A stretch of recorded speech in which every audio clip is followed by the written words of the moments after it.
We're going to do some cultural spelunking. Today we're diving deep into Turkish humor, Ooh, I love this. and not by watching a movie, but by dissecting its transcript, which I have to say is a first for me. Yeah, it's definitely a unique approach. Right. So we'll be looking at Recep İvedik, a 2008 Turkish comedy, and trying to unpack what it reveals about Turkish society, just through the dialogue alone. That's a fascinating challenge. It's like we're isolating the humor DNA here. Totally. Stripping away the visuals, the music, all those external cues, and just focusing on the raw humor in the words. Exactly. Which can tell us a lot about cultural norms, social anxieties, all those unspoken things that bubble up through comedy. Exactly. So let's meet our main man, shall we? Recep İvedik. From what I've gathered, he's this unemployed guy, rough around the edges. Bit of a lovable rogue, perhaps? Maybe, we'll see. He's definitely prone to some outrageous antics. The transcript is full of them. Well, that's promising. Outrageous antics usually equal big laughs. Oh, absolutely. But it's those moments where you're laughing and cringing at the same time. You know, those are the ones that really make you think, what does this say about this culture? Right. Like, is this a cultural inside joke that I'm missing? Exactly. So the movie kicks off with Recep finding a wallet and deciding to return it. Sounds straightforward enough? Yeah, you'd think so.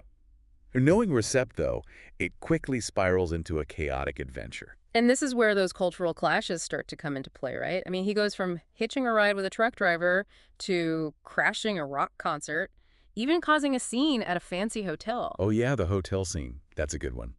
Speaking of which, we have to talk about the infamous farting contest at the truck stop. Oh, yes, the farting contest. I was wondering when we'd get to that one. Was I reading that right? Is that a common theme in Turkish comedies, or? Well, let's just say bodily functions for humor. Pretty universal language. True.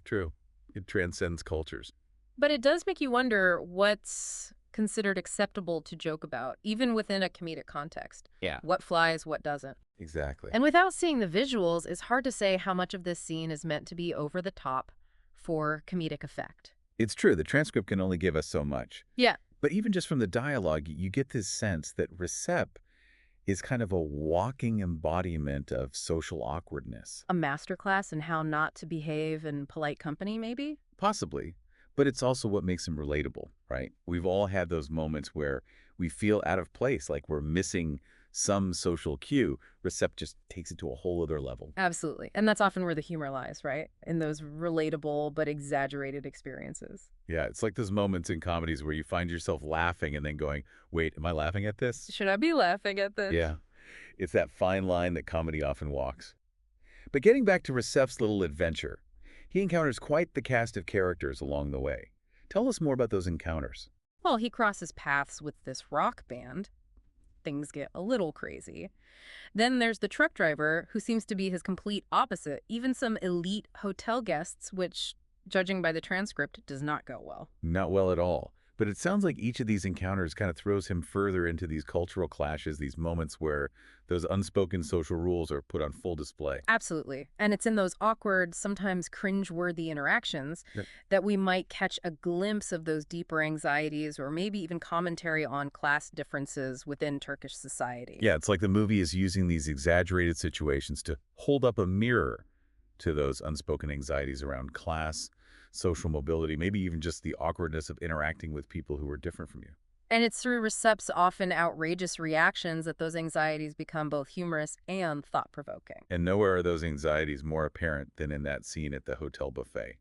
You know, the one where Recep hears all you can eat and takes it as a personal challenge. Oh, that scene is pure gold.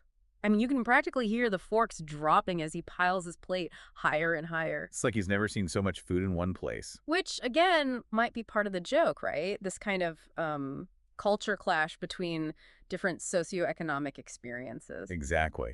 It's funny, but it also makes you wonder about those unspoken rules around food, about etiquette, and how those things can vary even within the same culture. Totally. Like, what's considered proper dining etiquette in a fancy hotel is probably quite different from what flies at a truck stop. Right. And Recep, in his infinite wisdom, seems to be completely oblivious to those nuances. Well, that's his superpower, isn't it? Bumbling through these social situations with this almost childlike innocence. It's true. Even though he's creating chaos wherever he goes, there's this sense that he doesn't mean any harm, he's just Recep. Exactly. But it's in that just receptness that we can sometimes see those cultural critiques emerge. Oh, absolutely. Like when one of the guests at the buffet gets so fed up with Recep's antics that he asks, is this a cookhouse? Ouch. That's a subtle but cutting remark. Right. It speaks volumes about class and those unspoken expectations about how one should behave in certain settings. And it's a reminder that comedy can often be a Trojan horse for social commentary. It sneaks up on you. Totally. You're laughing one minute and then the next you're like, wait a minute, there's some real depth here. Exactly. It's a balancing act, and Recep İvedik, at least from what we can gather from the transcript, seems to be playing with those boundaries quite expertly. It makes you wonder if Recep, in his own clumsy, outrageous way, is almost like a folk hero for those who feel out of sync with those social norms, with those unspoken expectations. It's like he's giving a voice to those who might feel invisible, unheard, even if it's through his own ridiculous antics. And by laughing at his misadventures, we're also kind of laughing at those anxieties that we might all feel, those pressures to fit in, to conform. Absolutely. It's cathartic, in a way. But it's not all social commentary and awkward encounters. There's this surprisingly heartfelt element to this film as well, especially when it comes to Recep's pursuit of his childhood sweetheart, Sybil. Yes, Sybil. It's interesting, even without seeing the film, you pick up on this sense of longing, of nostalgia, just from the dialogue surrounding her character. It's like she represents this simpler time in his life, this pure, almost idealized version of love and connection. And that really comes through, I think, in those quieter moments they share, like when he gives her that seashell. Yes, it's such a small gesture, but it speaks volumes. Exactly. You don't need elaborate declarations of love when you have a seashell that holds all those memories. It's like he's saying, remember this, remember us, Yeah. without actually having to say the words. Hmm. And then later, after all the chaos at the hotel when Recep decides to leave, there's that detail about him leaving a bag of marbles for Sybil. It's never explained, but it really struck me. It's such a powerful image, isn't it? The marbles. It is.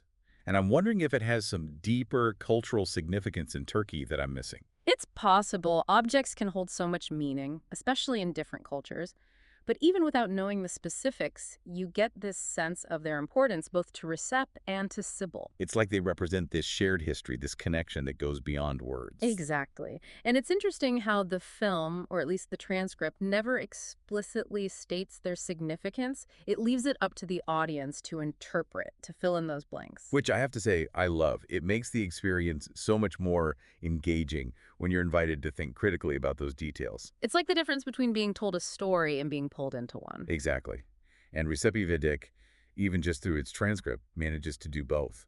It makes you laugh, it makes you cringe, it makes you think. It's a reminder that humor can be a powerful tool, not just for entertainment, but for social commentary, for exploring those deeper cultural nuances. Well said. And on that note, I think it's time for us to wrap up this deep dive. I'm already looking forward to the next one. As am I. And for our listeners, if this conversation piqued your interest, I highly recommend checking out Recep İvedik for yourselves. Who knows what other cultural treasures you might uncover? Until next time.